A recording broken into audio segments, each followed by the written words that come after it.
Now this is psoriasis again in rather an extreme form. I think this fellow's been really scratching away at it. It's along the back, right down the legs, particularly bad on the side of the thighs and everywhere really. Poor fellow. Um, I hope it never gets to that point.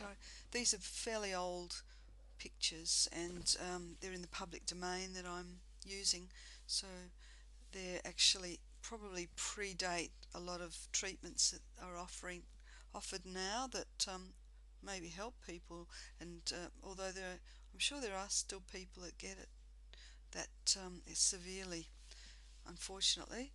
And then I can show you another one. This is someone's back, and it looks like rain's coming down on it, doesn't it? It's kind of got a fresh redness about it, and definitely is sort of above the skin level and so forth. There's a small tattoo. I really couldn't decide which part of the anatomy it was, but I believe it's probably the shoulders and the back. Yeah.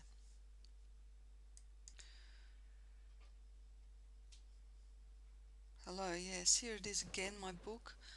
Um, it's just a healing journey, shows you a few things about psoriasis, which may be of help to a lot of people, I hope, and it puts a positive spin on it. And we see so much negative stuff for psoriasis and horrible pictures like the ones I've showed you, but some people do actually outgrow it and move on. Most people don't, but I think you get a bit smarter later on in life, and you learn what works for you and what doesn't, and not to itch it, and to use something on it before you even think about itching.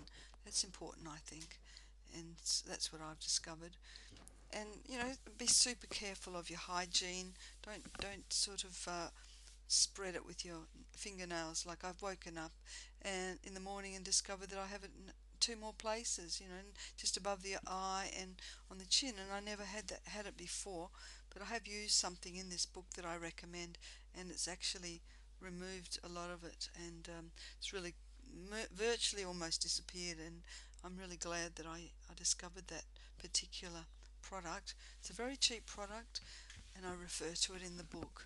So if you're still wondering about psoriasis, keep looking, because it's worth finding out what you can about it, what works, and where to stay away from, things to stay away from.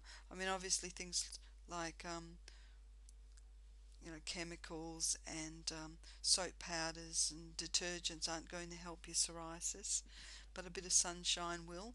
Maybe a bit of skin brushing if you're super hygienic with it, maybe not. It might sort of tend to spread it. They say it's not a contagious disease, but I think once you've got it, it can increase slightly along the way as the years go by if you're not too careful. I mean, you can have it in places like your scalp and barely be aware of it. And actually, I use a ginger shampoo for my scalp, and I've been told that it works very well on the scalp for reducing itching. And I've yet to find out really good results from it, but I think it's a lot better than I had before, which was a mainstream type shampoo. So ginger shampoo, yes, I would say yes to that.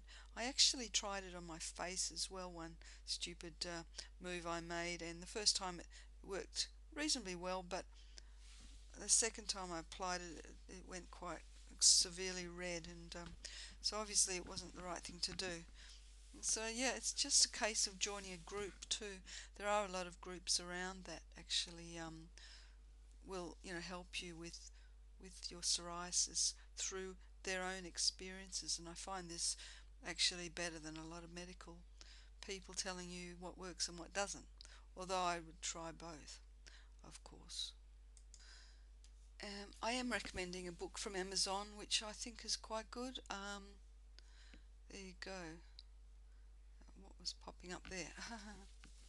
And this book is sort of 100 questions about psoriasis, which of course is going to be useful to someone that just needs to have the information.